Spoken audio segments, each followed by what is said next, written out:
A 44-year-old woman is behind bars after she ran after kids with a knife and cut one of them. At 11:19 p.m. on Sunday the 13th of October, deputies responded to a residence on Irene Lane, off Taylor Street in Cantonment, Florida, on reports of an assault with a knife. Authorities said that Lisa Marie Bryant became irate at a children's birthday party, so she grabbed a knife and started chasing after the kids with it. Deputies noted that a 17-year-old suffered a small laceration on the hand during the ordeal. Irene was arrested and charged with aggravated assault with a deadly weapon and aggravated felony child abuse. She remains held at the Escambia County Jail without bond. No further details have been released about what led to the incident. A 25-year-old Pensacola, Florida man is behind bars for trafficking an underage girl. On Friday the 11th of October, Malcolm Drakeford was arrested and charged with human trafficking of a minor. He remains held at the Bay County Jail on a $500,000 bond. The Bay County Sheriff's Office said that investigators received information that a female juvenile from Pensacola was in Bay County. Utilizing the technology available through Bay Real-Time Operations Center and other investigative means, the juvenile was located in the Callaway area with Malcolm. During the investigation, it was learnt that the juvenile's contact information had been posted on the website for the purposes of advertising sexual services. It was also noted that the same ad had been posted for months in various cities in northwest Florida. After hours of interviews and evidence collection, sufficient information was gathered to charge Malcolm with human trafficking of a minor, a life felony in the state of Florida. The girl was turned over to the Department of Juvenile Justice and will be transported back to Pensacola. The investigation remains ongoing and further arrests are expected. A Milwaukee, Wisconsin woman is behind bars and is accused of disciplining her 3-year-old son by burning his skin so badly that doctors were forced to perform emergency surgery. Authorities said that on the 4th of October, 27-year-old Sandi Goodman called 911 after she said her son was burnt by boiling water. She allegedly waited an hour before making the call. The 3-year-old boy was taken to a local hospital, with his skin coming off and blistering. A doctor noted injuries all over the boy's body that included burns and bruises. The boy was immediately sedated and taken into surgery to have significant burns treated. Medical staff also noted what appeared to be older healed burns on the boy's body. Loop pattern injuries were present on nearly every part of the boy's body, completely covering his back and in protected areas such as his neck and inner thighs. Investigators stated that the injuries would have been extremely painful when they occurred, and are outside of what would be considered reasonable discipline of a child. The presence of acute pattern bruises to the left upper arm and extensive healed injuries confirmed physical abuse on multiple occasions. During an interview with detectives, Sandi said that she was boiling water for noodles and went to the bathroom. She said she heard screams and returned to the kitchen to find her son jumping around and trying to get away from the water. But detectives noted that the story didn't explain how the boy's entire upper body was covered in burns. In a later interview, Sandi attributed those injuries to bug bites and denied ever physically disciplining the boy. Sandi agreed to let police search her cell phone, where they uncovered a text conversation on the 30th of September. Text messages were sent between her and the boy's father, stating that the boy defecated on himself and started playing with it. The father asked if she whipped his ass, and Sandi responded, "I did, shaking my head." She also texted that he's smart in some ways, but overall he's slow. Another conversation from the 4th of October expressed concerns that Child Protective Services was taking photos of the boy's chest. Detectives also uncovered multiple incriminating Google searches between the 23rd of September and the 5th of October, some of which included how to get rid of belt marks on a child, how to get rid of bruises on a child, how do you know CPS is about to take your child away, CPS want to take pictures, bugs that leave scratch marks, hot tub burns, does Neosporin help burns heal fast, and selling your child for money. Police also interviewed the 3-year-old victim's siblings aged 5 and 7. The 5-year-old said his mother whips them when they are loud. Both children said that Sandi whipped them with a white phone charging cord.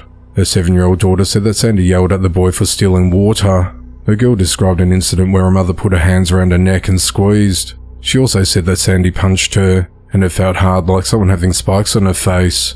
On the 7th of October, Sandi was arrested and charged with repeated physical abuse of a child and child neglect. She remains held at the Milwaukee County Jail on a $50,000 bond.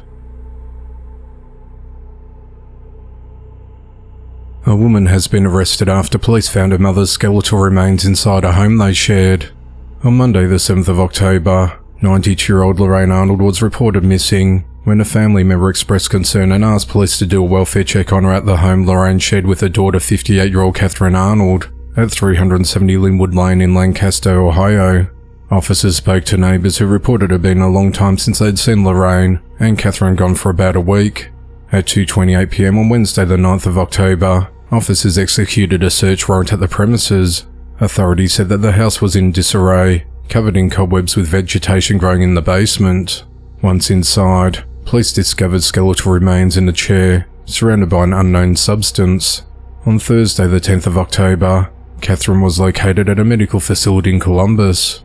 She told investigators that she called a doctor on the 4th of August 2023, reporting Lorraine died in her sleep the night before, but no death certificate was ever filed. Katherine was arrested and booked into the Fairfield County Jail on a charge of felony abuse of a corpse. The cause of death remains under investigation. 33-year-old Kristin Burnett has been arrested for choking a 12-year-old girl during an altercation over line cutting. The incident occurred at just before 8 p.m. on Friday the 11th of October, during the West Side Nut Club Fall Festival in Evansville, Indiana. Police said detectives in plainclothes were working security for the event when they saw an argument unfold between Kristin and another woman. Kristin was upset that someone had cut in front of her while she was waiting in line for an amusement ride. To de-escalate the situation, a 12-year-old girl offered Kristin a spot in line. Believing she didn't hear her, the girl approached Kristin in a non-threatening manner to make the offer again. Kristin then grabbed the girl aggressively by the throat and forcefully pushed her against a metal fence. Kristin had the victim pinned against the fence when 3 undercover cops ran over to get her off the girl. A man identified as Michael Flemming Jr. then grabbed Kristin and tried to pull her away from the officers. Michael held on to Kristin and refused officers' commands, even after they flashed their badges and identified themselves. Michael mule-kicked at one of the officers while they tried to detain him for obstructing law enforcement, causing the officer's knee to bleed. After taking Kristin and Michael into custody, detectives interviewed the victim. Officers noted redness on the child's neck and small lacerations to her face. She told officers that when Kristin grabbed her by the throat, her breathing was restricted and that she couldn't feel her nose. 4 other witnesses corroborated the victim's story and confirmed what detectives had witnessed. Kristin was booked into the Vanderburgh County Jail on charges of battery of a person under 14 years old and disorderly conduct. She's since been released on a $1,445 bond. Michael was charged with battery against a public safety official, resisting law enforcement, causing bodily injury and obstruction of justice. A Gainesville, Florida man is behind bars for inappropriately touching a minor at a haunted house. Alachua County Sheriff's Office deputies said they arrested 47-year-old Lonnie Joe Ward on the night of Friday the 11th of October, after they responded to a call where someone reported a sexual offense against a 15-year-old girl. A haunted house event was located at 303 Southwest 170th Street in Newberry, Florida, and organized by teenagers who dressed as scare actors within the house. The victim told deputies that Lonnie was the last person to go through the house. She said she was in a wheelchair, dressed as a scare actor with another child who was standing behind her.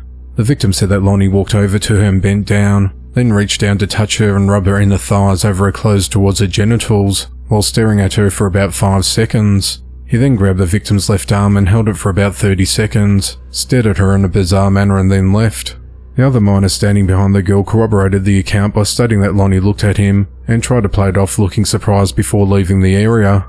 Lonnie told authorities that he did not touch anyone in the house and was looking for his son. Lonnie was arrested that night and charged with felony count of lewd lascivious behaviour with a victim under the age of 16. He remains held at the Alachua County Jail with no bond. A 23-year-old woman is behind bars for shooting and critically injuring 2 companions. On Monday the 14th of October, police arrested Daysha Rachele Polite in connection with the shooting that occurred at Flint Ridge Apartments at 320 East Oglethorpe Boulevard in Albany, Georgia. 22-year-old Charles Bryant and 24-year-old Casey Fowler both sustained multiple gunshot wounds. Police determined that the shooting stemmed from an altercation amongst all parties involved. It's unclear what the argument was about. Daysha was booked into the Doherty County Jail charged with aggravated assault. Police said that further arrests are expected as the investigation into the matter continues. A 24-year-old man is behind bars for murdering his family and pet dog at their home. At 2:14 p.m. on Sunday the 13th of October, authorities responded to 55 Young Road in Tijeras, New Mexico, after the landlord who lived next door to the home reported hearing gunshots. While at the home, deputies found 24-year-old Adlai Mestre with a handgun, ammunition and covered in blood. While they detained him, he admitted that he killed his family and was going to bury them. Deputies discovered 46-year-old Ramunda Adlai, 51-year-old Bertha Adlai, and 17-year-old Brielle Adlai, face down with gunshot wounds in a ravine about 50 yards from the house. It also appeared that they had been stabbed. They were identified as his father, mother and sister. Adlai told deputies in an interview that he killed his family in the home, dragged the bodies outside and tried cleaning up. He also told deputies that he shot his dog because it was ravenous. Authorities said they found the dog with at least one gunshot wound on the property. When deputies searched the home, they found a knife and a meat tenderizer near the front door with blood on them. While Adlai was in the Bernalillo County Sheriff's Office interview room at the main substation, he wrote down notes that included mentions of seismic waves and details about how he shot at cell towers and had thermal imaging on his house. At one point, a deputy monitoring the camera in the interview room saw Adlai punch and kick a hole in the wall, and he was able to escape through it. Deputies chased him down the hall and once again took him into custody. Adlai is charged with 3 open counts of murder in the first degree, 5 counts of tampering with evidence, 1 count of extreme cruelty to animals, 1 count of escape from custody of a peace officer, and 1 count of criminal damage to property. Authorities said Adlai went to Haven Behavioural Hospital in Albuquerque in the past year for an undisclosed reason, and during that visit to the hospital, he did not have homicidal or suicidal ideations. Authorities also said that a handgun found at the scene belonged to Adlai's mother and was legally obtained in Texas. The investigation into the matter continues. A retired police officer in Selma, Texas will spend the rest of his life behind bars for repeatedly sexually abusing a 13-year-old girl. On the 10th of October 2024, a jury at Comal County Court found 66-year-old Albert Zuniga guilty of charges of continual sexual abuse of a child and indecency with a child by contact. The following day, he was sentenced to 119 years in prison.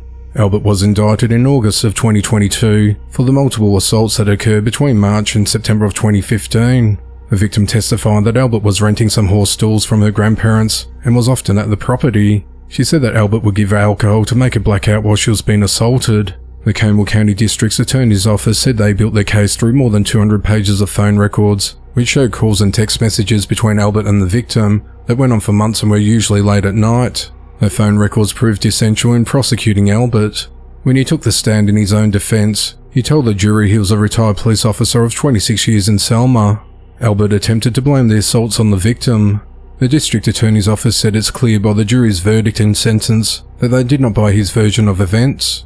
Officials said Albert also admitted to inconsistencies between his testimony and prior interviews with police. A woman is behind bars for fatally stabbing another woman during an altercation. At around 4:45 a.m. on Monday the 14th of October, authorities responded to the 6800 block of Lyric Street in Pittsburgh, Pennsylvania, after receiving an anonymous 911 call reporting that a female was chasing another with a knife. When officers arrived, they located a woman inside a home with a stab wound to her chest. Officers rendered aid until medics arrived, but she was pronounced dead at the scene. The victim was identified as 27-year-old Raneisha Scott. A witness reported hearing arguing outside at around 4:30 a.m. and saw 21-year-old Maurissa Plummer chasing Raneisha with a knife. A few minutes later, the witness heard Raneisha say, "You stabbed me," to which Maurissa allegedly replied, "I did." Security footage from the apartment where Maurissa was staying captured her before and after the stabbing.